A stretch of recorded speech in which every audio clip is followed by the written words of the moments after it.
ayat 1 dan 2.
Umat yang dikasihi Tuhan Yesus, 1 minggu perjalanan telah kita lalui di dalam kehidupan kita yang tidak luput dari pergumulan dan tantangan.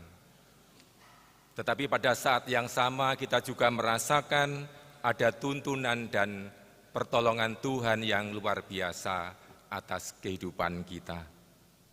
Di hari perhentian saat ini, mari dengan penuh rasa syukur kita datang kepada Tuhan Sang Pemilik kehidupan untuk mengucap syukur atasnya, atas penyertaannya, juga untuk memohon pemulihan, peneguhan dan berkat-Nya. Kita mengambil saat teduh.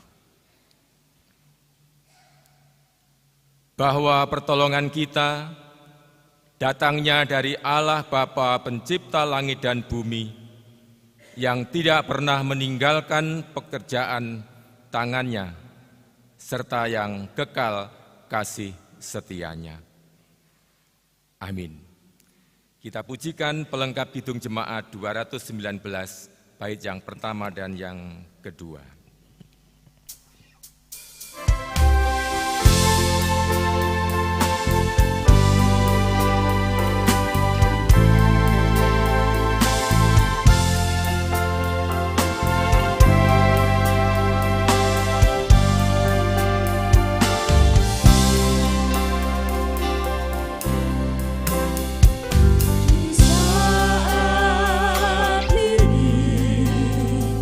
Ku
Kiranya kasih karunia dan damai sejahtera dari Allah Bapa dan Tuhan Yesus Kristus beserta jemaat sekalian.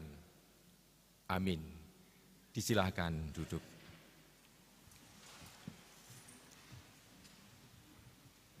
Jemaat yang dikasihi Tuhan, tema ibadah atau tema liturgis di dalam minggu saat ini adalah kesatuan sebagai modal keterlibatan GKJW dalam pemulihan masyarakat. Dengan tema khotbah yang akan kita gumulkan hari ini adalah gereja sebagai agen pemulihan. Tema ini mengingatkan sekaligus mengajak kepada kita sekalian sebagai warga GKJW untuk menyadari bahwa kehadiran dan keberadaan kita di tengah-tengah masyarakat, di tengah-tengah dunia ini adalah untuk ikut serta mewujudkan tanda-tanda kerajaan Allah di tengah-tengah dunia. Untuk mewujudkan visi tersebut memang tidaklah mudah.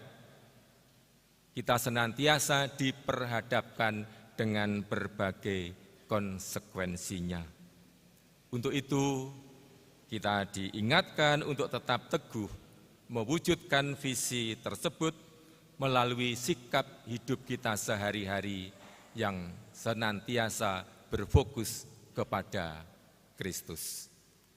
Mari kita sambut tema ibadah saat ini dengan bersama-sama kita pujikan Kidung Jemaat 440 bait yang pertama dan yang keempat, Di Badai Topan Dunia.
Umat yang dikasihi Tuhan, sepanjang kehidupan yang sudah kita lewati, apakah di antara kita ada yang tidak pernah berkonflik dengan sesama?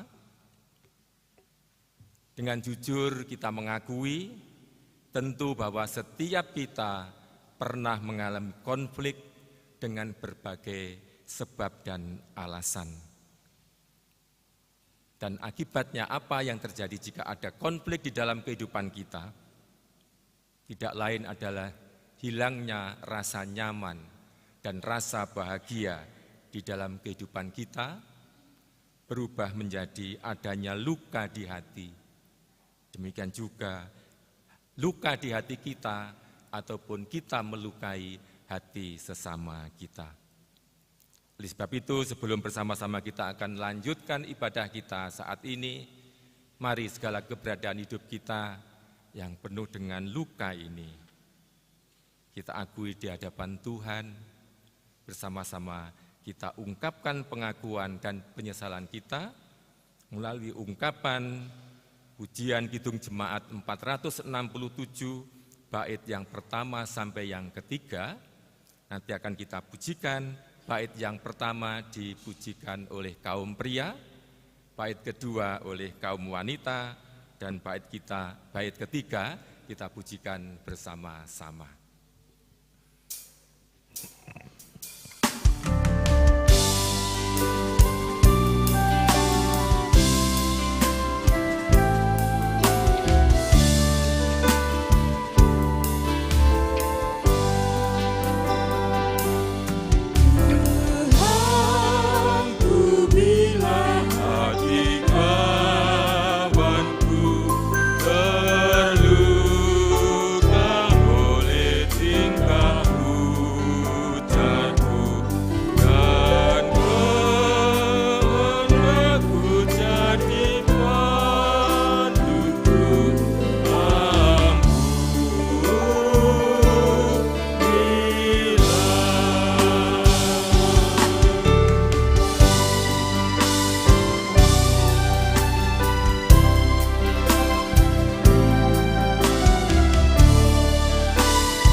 Berdoa.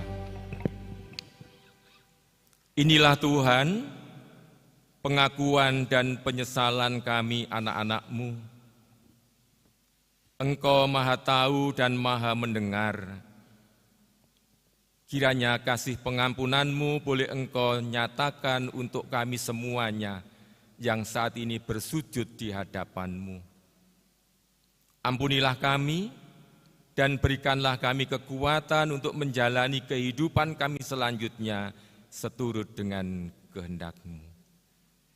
Di dalam nama Tuhan kami Yesus Kristus, kami memohon pengampunan. Amin. Umat yang dikasihi Tuhan, bagi setiap kita yang dengan tulus mengakui segala dosa dan pelanggaran kita di hadapan Tuhan, mari kita terima berita anugerah, berita pengampunan dari Allah. Jemaat diundang bangkit berdiri. Berita anugerah dari Mazmur 103, ayat yang ke-8 sampai yang ke-14, yang demikian. Tuhan adalah penyayang dan pengasih, panjang sabar dan berlimpah kasih setia. Tidak selalu Ia menuntut dan tidak untuk selama-lamanya Ia mendendam. Tidak dilakukannya kepada kita setimpal dengan dosa kita dan tidak dibalasnya kepada kita setimpal dengan kesalahan kita. Tetapi setinggi langit di atas bumi, demikian besarnya kasih setianya atas orang-orang yang takut akan Dia. Sejauh timur dari barat, demikian dijauhkannya daripada kita pelanggaran kita. Seperti Bapa sayang kepada anak-anaknya, demikian Tuhan sayang kepada orang-orang yang takut akan Dia. Sebab Dia sendiri tahu apa kita, Dia ingat bahwa kita ini debu. Amin. Demikianlah berita anugerah dari Tuhan. Mari bersama-sama kita sambut dengan penuh rasa syukur. Kita pujikan pujian berkat kemurahan-Mu.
Dengan penuh kehangatan kita sambut saudara kita di sebelah kiri dan kanan, kita berikan jabat tangan. Tuhan memberkati kita semuanya. Jemaat dipersilahkan duduk kembali.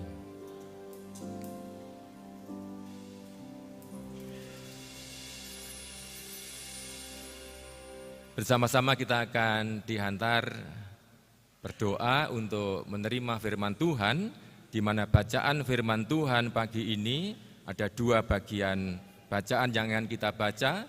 Bacaan yang pertama dari kitab 1 Raja-Raja pasal yang ke-19, ayat yang ke-9 sampai 18, Nanti dilanjutkan Injil Matius pasal 14 ayat 22 sampai yang ke-33. Bapak Ibu yang terkasih, sebelum kita membaca dan mendengarkan sabda kebenaran firman Tuhan, mari kita siapkan hati kita di dalam doa. Mari kita berdoa. Kami mengucap syukur Tuhan, jika sampai hari ini Engkau masih ada bersama-sama kami di dalam kami mengarungi kehidupan yang Tuhan anugerahkan pada kami. Kembali kami datang ke tata kudus-Mu, kami memohon biarlah Allah sendiri yang terus membuka hati dan pikiran kami ketika kami akan siap mendengarkan, membaca firman Tuhan yang akan disampaikan oleh Penatua Markus hari ini. Mampukan kami juga untuk melakukan firman-Mu dalam setiap hari-hari kami. Bersabdalah Tuhan, kami siap untuk mendengarkan.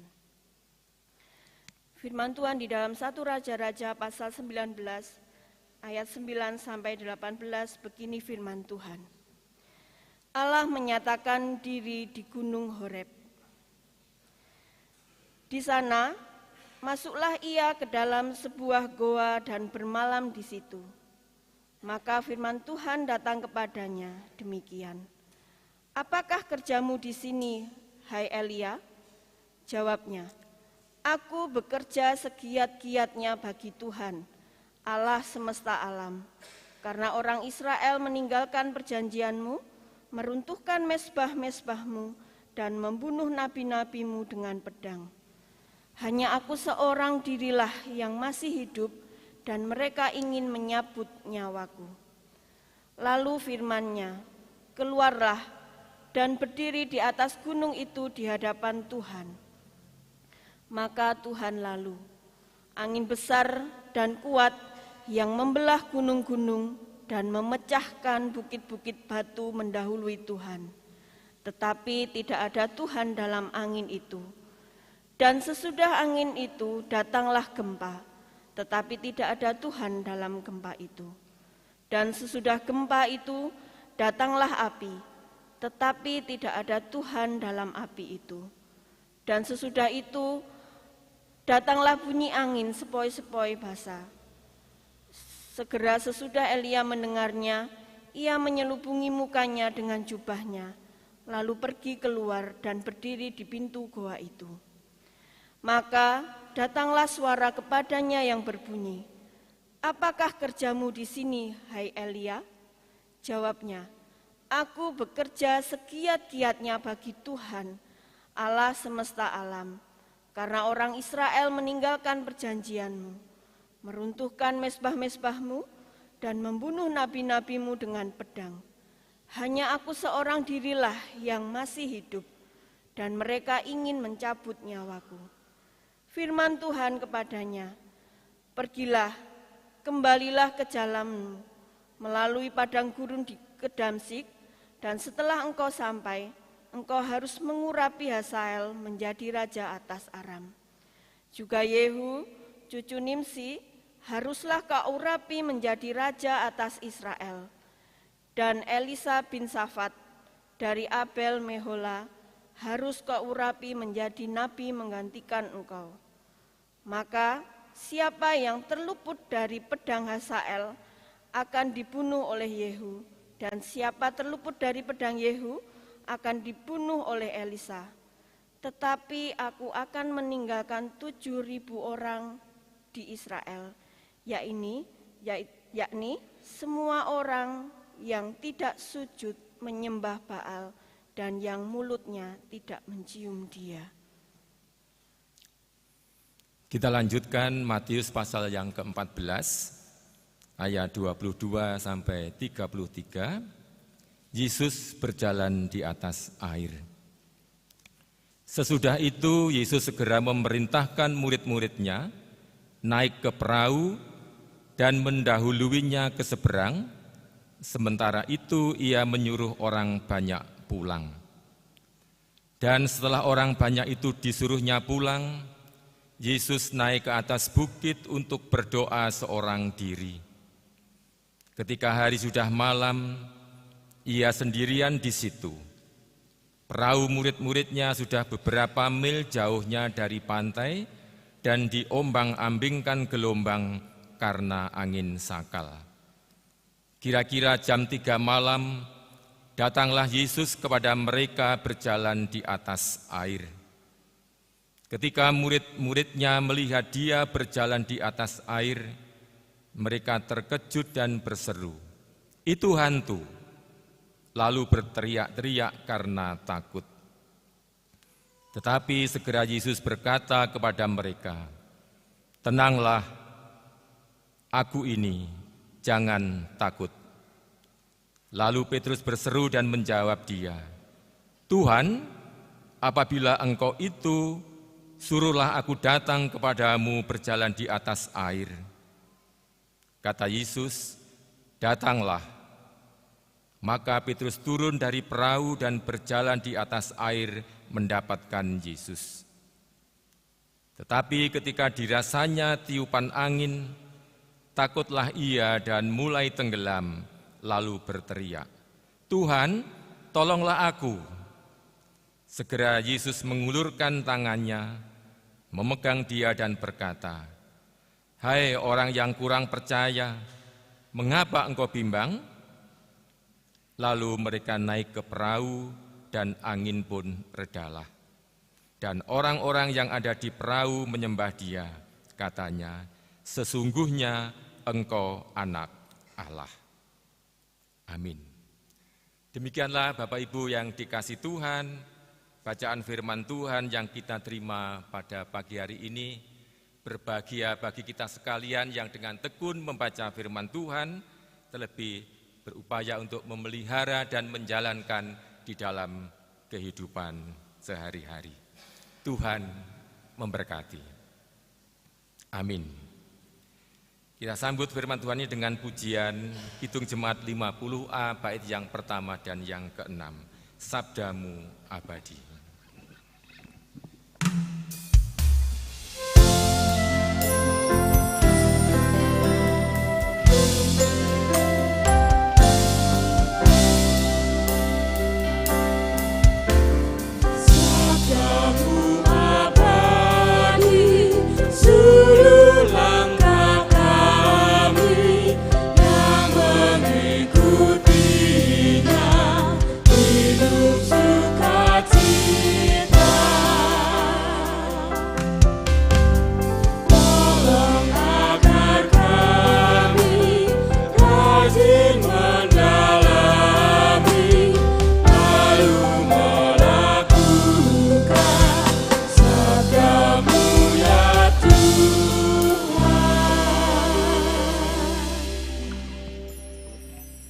Jemaat yang dikasih Tuhan, judul renungan atau tema renungan kita pagi ini adalah Gereja sebagai Agen Pemulihan.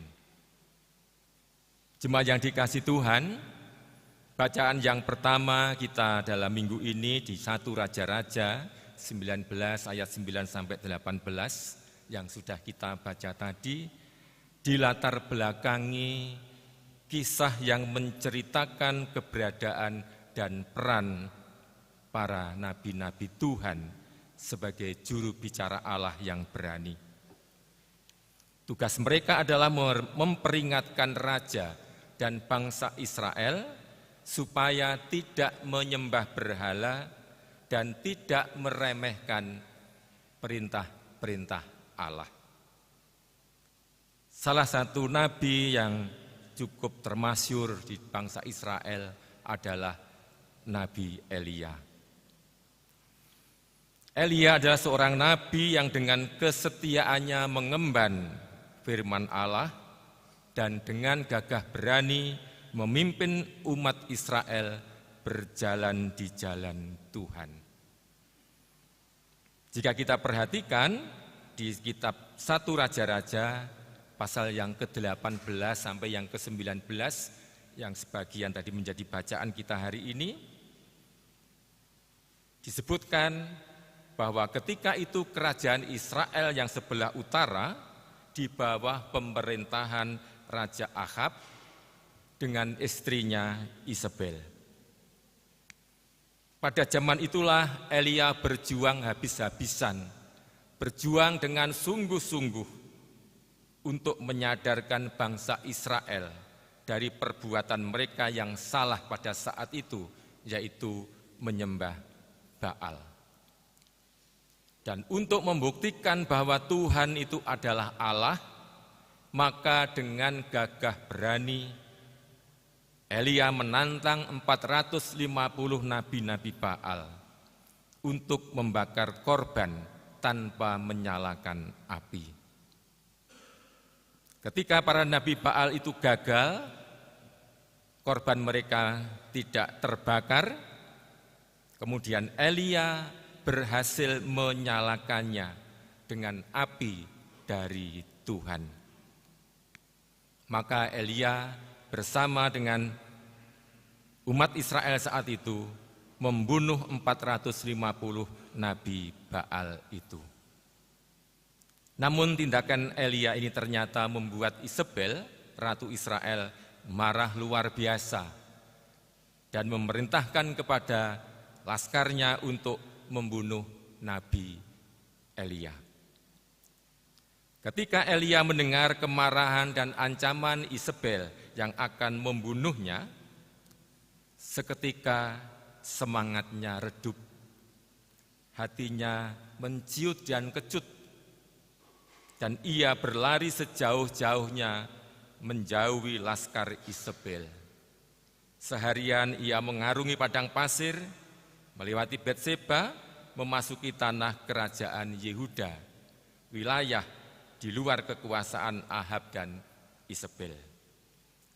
Dalam keadaan letih, lapar, dan tanpa daya, Elia duduk di bawah pohon arar, sambil berbaring terungkaplah keinginannya untuk mati. Sebagaimana terungkap di pasal 19 ayat yang keempat, cukuplah itu Tuhan, sekarang ambil nyawaku, sebab aku tidak lebih baik dari nenek moyangku. Inilah puncak kekecewaan dari Elia. Depresi yang dialami Elia begitu memuncak. Ia merasa berjuang sendirian, tidak ada penolong, tidak ada jalan keluar, sehingga ia melarikan diri dan lebih baik mati.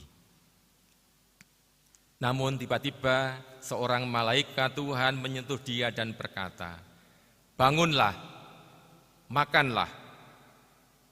Elia terbangun, dan di samping kepalanya telah tersedia roti bakar dan kendi berisi air. Maka makan dan minumlah Elia, kemudian ia berbaring kembali. Mungkin dia masih terasa lelah. Malaikat itu datang lagi untuk kedua kalinya dan berkata kepadanya, "Bangunlah, makanlah." Maka bangunlah Elia, lalu makan dan minum. Dan oleh kekuatan makanan itu, ia berjalan 40 hari 40 malam sampai ke Gunung Horeb. Sesampainya di Gunung Horeb inilah ia masuk ke dalam gua dan ia beristirahat di situ. Selanjutnya pada bacaan kita ayat yang ke-19 sampai yang ke-14 menceritakan tentang pertemuan dan percakapan Elia dengan Tuhan di Gunung Horeb, di mana Tuhan Allah ingin mengetahui kualitas pelayanan Elia, dan disitulah Elia membela diri dengan mengungkapkan suara hatinya bahwa segala yang terbaik telah dia lakukan dengan sempurna. Di samping itu Elia merasa bahwa hanya dirinya saja yang menyembah Tuhan, padahal sebenarnya masih ada yang lain yang menyembah Tuhan. Tuhan pun bertanya kembali kepada Elia. Dan pertanyaan Tuhan kepada Elia ini adalah sebuah koreksi bagi Elia untuk tidak membanggakan diri dan sadar bahwa keberhasilannya selama ini adalah anugerah Tuhan. Bahwa Tuhan tetap memperhatikan dia dengan memeliharanya dan memberi makan serta berbagai keperluan penting di dalam hidupnya. Di sini mungkin Elia mengalami gagal fokus karena ia mulai membanggakan diri dengan pelayanannya. Tetapi dengan pertanyaan Tuhan yang dikembalikan lagi kepada Elia, dengan maksud supaya Elia sadar bahwa kerja pelayanannya adalah milik Tuhan dan Tuhan tidak pernah meninggalkan dia. Kesadaran pada Tuhan harusnya membuat Elia itu fokus kepada Tuhan, bukan menjadikan dirinya populer dan merasa kuat di dalam kerja dan pelayanannya. Tuhan hadir dengan berfirman, memberikan semangat kepada Elia, memperkuat kembali iman Elia yang saat itu sedang merasa sendiri, merasa sepi dan depresi.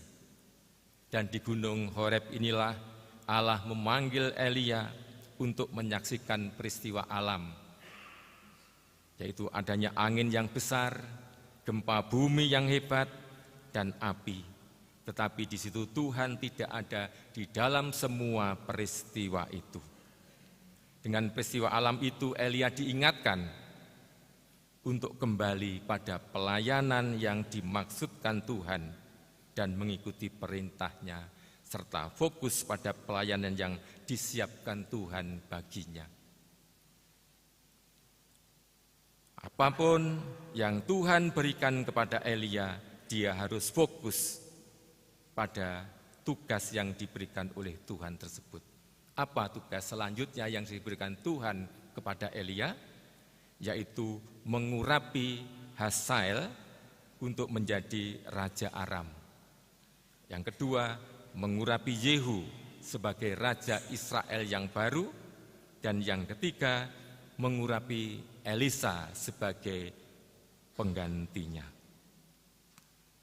Tuhan berkehendak melalui Elia dan 3 orang tokoh yang diurapi oleh Elia ini, sekalipun mereka berbeda tugas dan wataknya, namun mereka akan menyatukan diri untuk merendahkan dan mempermalukan keturunan Ahab, serta memberitakan firman Allah kepada 7.000 orang Israel yang masih setia kepada Tuhan. Bahwa adanya sisa 7.000 orang yang setia kepada Tuhan, ini adalah merupakan pekerjaan Allah sendiri.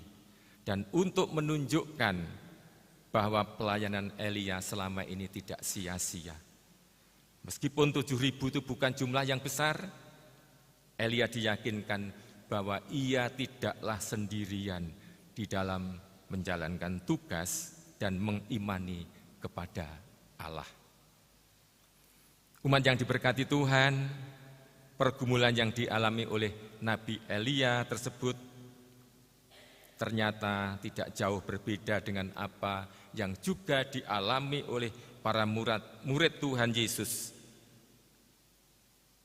Dalam Injil Matius pasal 14 ayat 22 sampai 33 yang baru kita baca tadi, di mana kisah ini terjadi setelah peristiwa Tuhan Yesus memberikan makan 5.000 orang. Dan Tuhan Yesus memerintahkan para murid untuk segera meninggalkan Tuhan Yesus, kan Tuhan Yesus perlu untuk berdoa, dan para murid diperintahkan untuk berlayar mendahului Tuhan Yesus menuju ke seberang. Namun di tengah danau tiba-tiba angin sakal datang menghantam perahu mereka. Terjadilah badai. Dengan cepat, para murid yang adalah para nelayan yang berpengalaman, mereka mendayung kuat-kuat perahu mereka, air yang masuk segera dikeluarkan, namun sepertinya semua usaha itu sia-sia. Mereka menjadi kalang kabut dan ketakutan. Di tengah situasi yang demikian itulah, mereka melihat orang yang berjalan di atas air, di atas gelombang dan menerobos badai. Justru itu menambah ketakutan dan kepanikan mereka.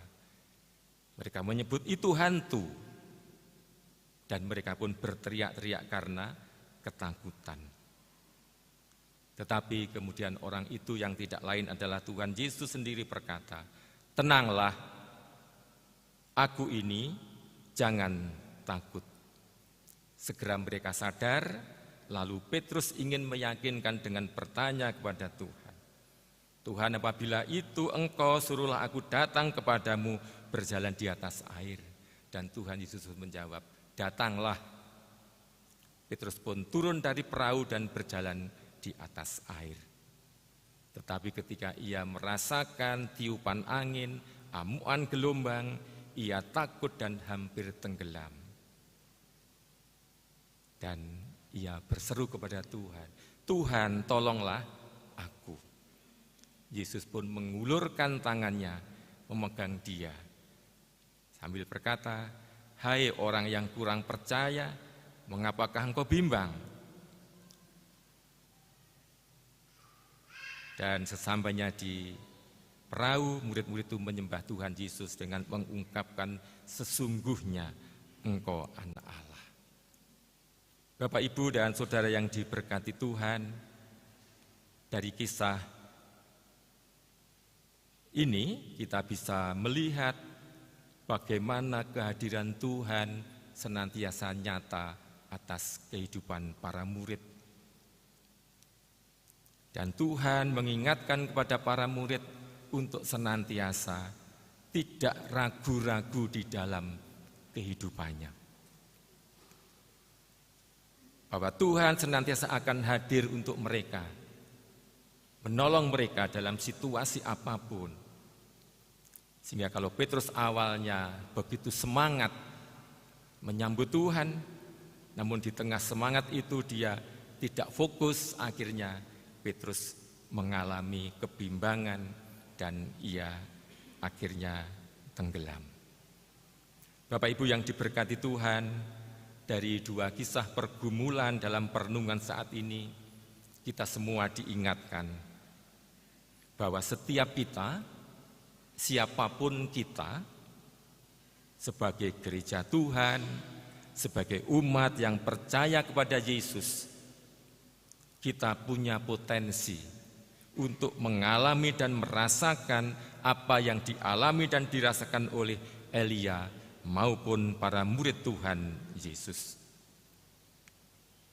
Semua di antara kita adalah berpotensi untuk menghadapi tantangan, permasalahan, dan pergumulan di dalam kehidupan kita.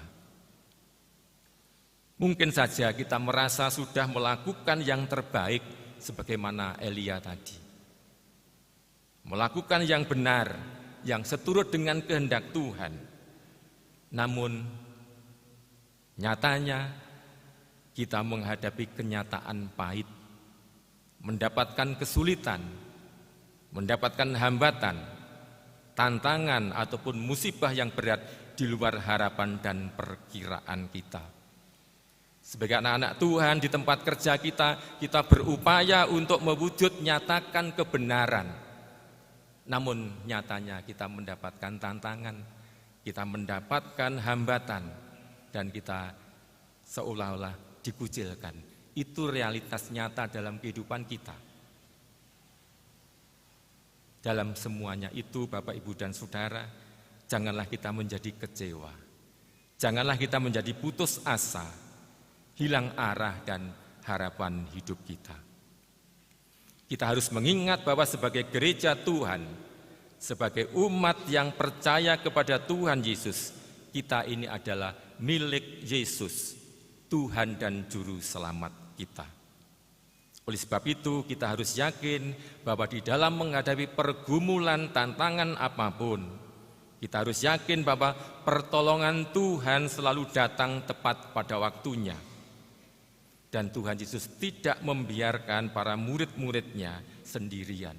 Tuhan Yesus tidak membiarkan diri kita sendirian menghadapi badai kehidupan ini. Ia selalu ada bersama dengan kita. Karena itu kita percaya kepada Tuhan dengan sepenuh hati. Selanjutnya, sebagai milik Tuhan Yesus, kita pun juga harus sadar bahwa kehadiran kita di dunia ini adalah untuk menjadi agen pemulihan bagi masyarakat.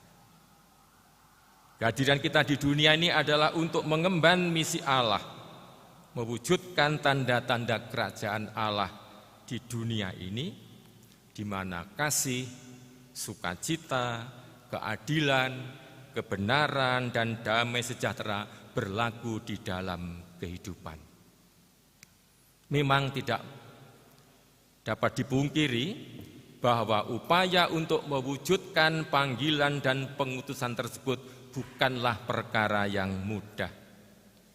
Dibutuhkan kesadaran diri kita bahwa tugas pengutusan ini adalah milik Tuhan. Jika kesadaran ini selalu ada di dalam diri kita, maka kita tidak akan menjadikan diri kita ini sebagai yang utama di dalam hidup dan pelayanan kita. Namun kehendak Tuhanlah yang menjadi terutama di dalam hidup dan pelayanan kita semuanya. Oleh sebab itu, Bapak, Ibu, dan Saudara yang diberkati Tuhan, dalam bulan pembangunan GKJW saat ini, sebagai warga GKJW, mari bersama-sama dalam kesehatian, kita ikut ambil bagian di dalam pelayanan, sesuai dengan potensi dan kemampuan kita masing-masing, dengan senantiasa tetap berfokus hanya kepada Tuhan. Melayani Tuhan dengan fokus, dengan rendah hati, dengan tulus hati, penuh sukacita, dan tetap menjadi berkat. Percayalah, ketika Tuhan memilih kita, Tuhan pasti menyertai kita, menguatkan kita, dan menopang di setiap tataran hidup, karya kita, dan pelayanan kita. Selamat untuk melanjutkan karya dan pelayanan kita masing-masing, di mana Tuhan memberikan kesempatan bagi kita untuk melayani. Di tempat kerja kita, di lingkungan kita, di tengah-tengah keluarga kita, di tengah-tengah jemaat kita. Dimanapun Tuhan menempatkan kita, ingatlah bahwa kita memiliki misi untuk mewujudkan damai sejahtera Allah bagi dunia ini, bagi lingkungan kita ini. Untuk itu kita senantiasa dimohon, diharapkan untuk tetap fokus kepada Tuhan yang menjadi juru selamat kehidupan kita. Selamat hari Minggu, Tuhan Yesus memberkati. Amin. Kita mengambil saat teduh.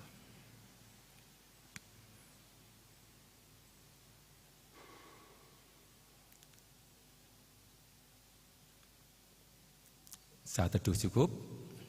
Bersama-sama kita akan dipandu untuk mengakui pengakuan iman kita yang akan dipandu oleh salah satu anggota majelis jemaat.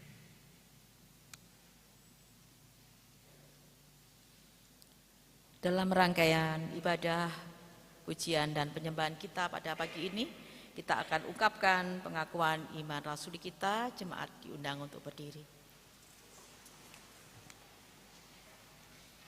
Kita perbarui pengakuan iman rasuli kita. Pengakuan iman rasuli. Aku percaya kepada Allah, Bapa yang Maha Kuasa, Khalik langit dan bumi, dan kepada Yesus Kristus, anaknya yang tunggal Tuhan kita, yang dikandung daripada Roh Kudus, lahir dari anak darah Maria, yang menderita di bawah pemerintahan Pontius Pilatus, disalibkan, mati dan dikuburkan, turun dalam kerajaan maut. Pada hari yang ketiga, bangkit pula dari antara orang mati, naik ke surga, duduk sebelah kanan Allah Bapa yang Maha Kuasa, dan akan datang dari sana untuk menghakimi orang yang hidup dan yang mati. Aku percaya kepada Roh Kudus, gereja yang kudus dan am, persekutuan orang kudus, pengampunan dosa, kebangkitan daging, dan hidup yang kekal. Jemaat disilakan duduk.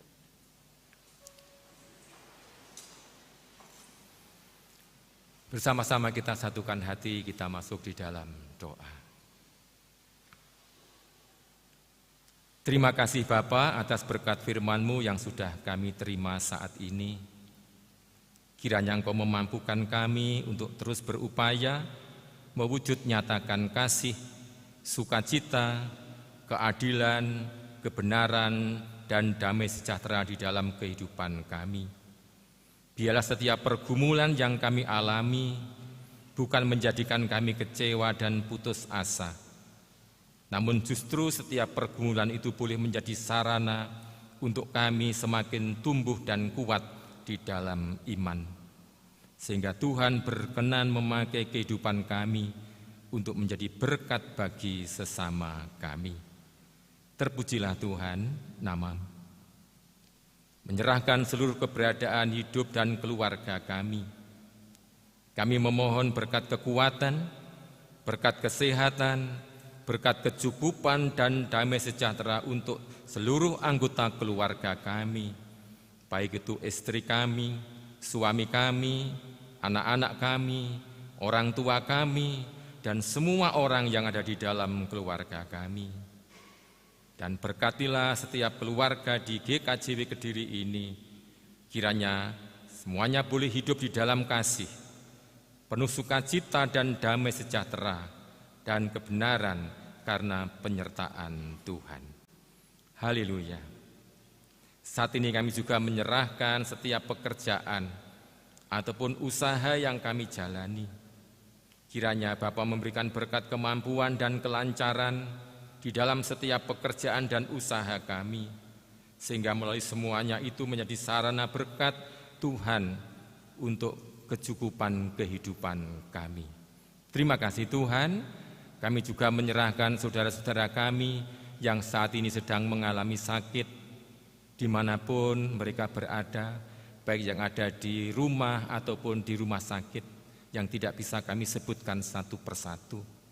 Kami mohonkan berkat kesembuhan dan pemulihan untuk saudara-saudara kami ini. Kiranya melalui jamahan kasih-Mu, Tuhan boleh menyatakan mujizat kesembuhan untuk mereka semuanya. Terima kasih Tuhan, dan terpujilah nama-Mu. Kami berdoa juga bagi gereja-Mu, GKJW, secara khusus menyerahkan pelayanan gereja-Mu di GKJW Kediri ini, mulai dari yang ada di Induk, di Pepantan, dan di KRW, kiranya semuanya Engkau berkati. Sempurnakan dan sertai setiap kegiatan pelayanan yang direncanakan dan dilakukan, sehingga semuanya menjadi berkat bagi warga jemaat maupun masyarakat.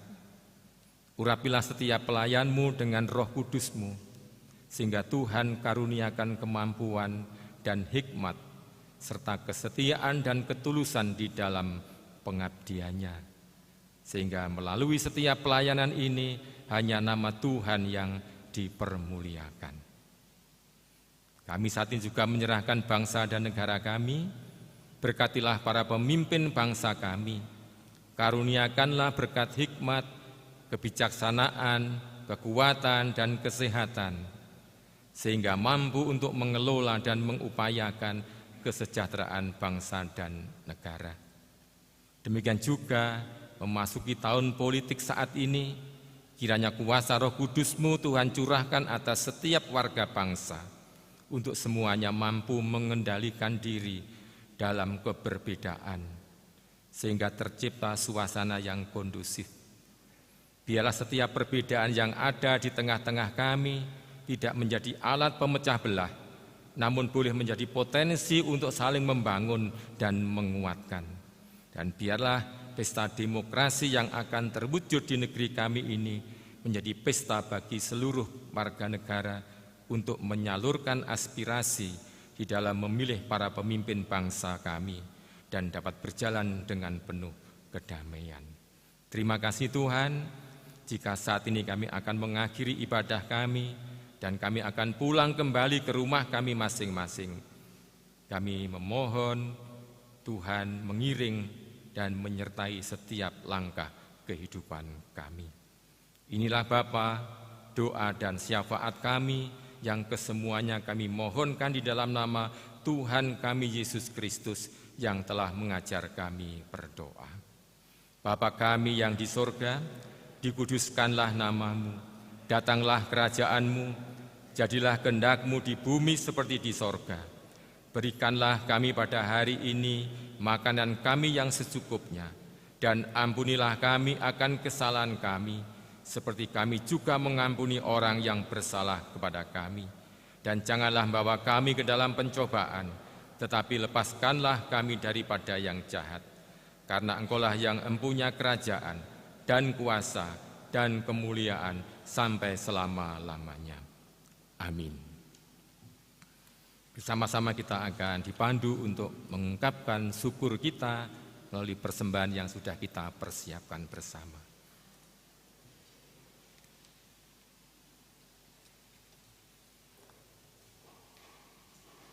Jemaat yang dikasihi Tuhan, marilah kita mengucap syukur kepada Tuhan dengan menghimpun persembahan.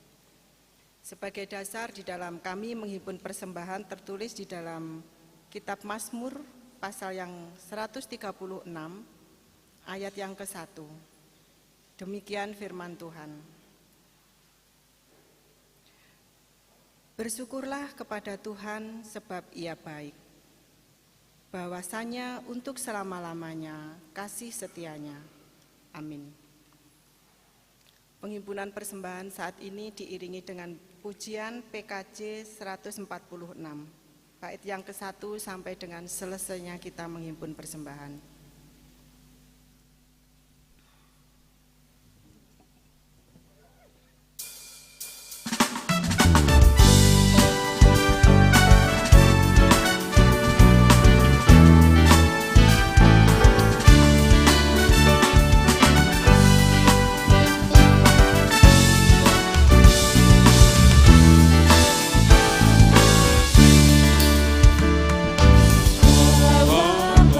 Bersyukur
Jemaat dipersilakan untuk berdiri.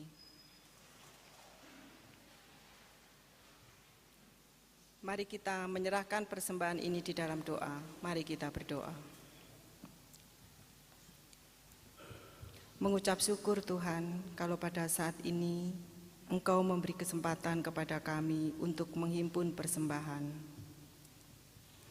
Berkati dan kuduskanlah persembahan kami, supaya dapat dipergunakan untuk sarana kelancaran pelayanan kami di gerejamu ini, khususnya GKJW Jemaat Kediri.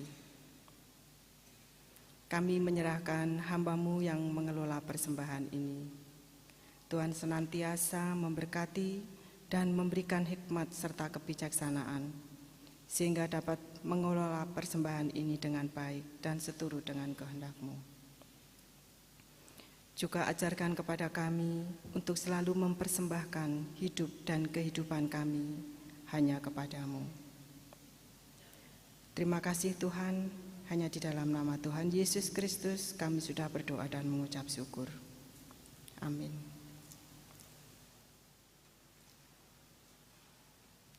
Jemaat yang dikasihi Tuhan, marilah kita pulang ke rumah kita masing-masing dengan penuh sukacita, dengan senantiasa mengingat akan kasih setia Tuhan dan tuntunan sabdanya.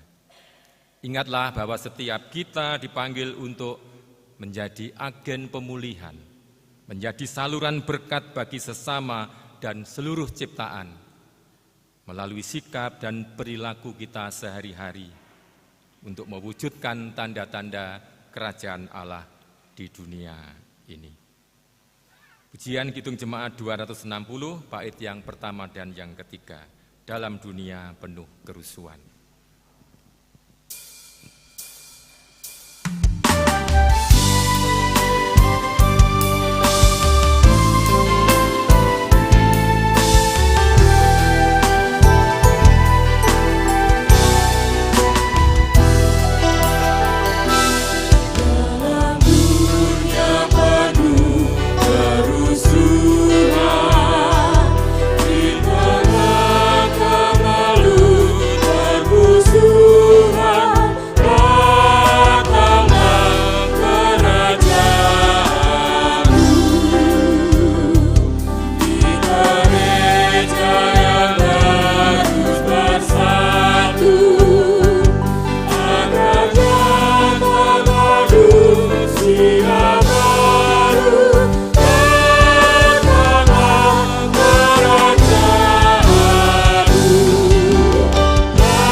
Jemaat yang dikasihi Tuhan, mari kita arahkan hati dan hidup kita kepada Tuhan dan memohon berkat-Nya. Kasih karunia dari Tuhan Allah dan Bapa kita, damai sejahtera dan keselamatan dari Tuhan Yesus Kristus Sang Putra, kemampuan, kebijaksanaan, hikmat dan penyertaan Roh Kudus menjadi berkat kita sekalian saat ini dan untuk selama-lamanya. Amin. Yesus segala-galanya. Hitung jemaat 396.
Bapak Ibu umat kekasih Tuhan, mari kita mengakhiri ibadah dengan masuk saat teduh.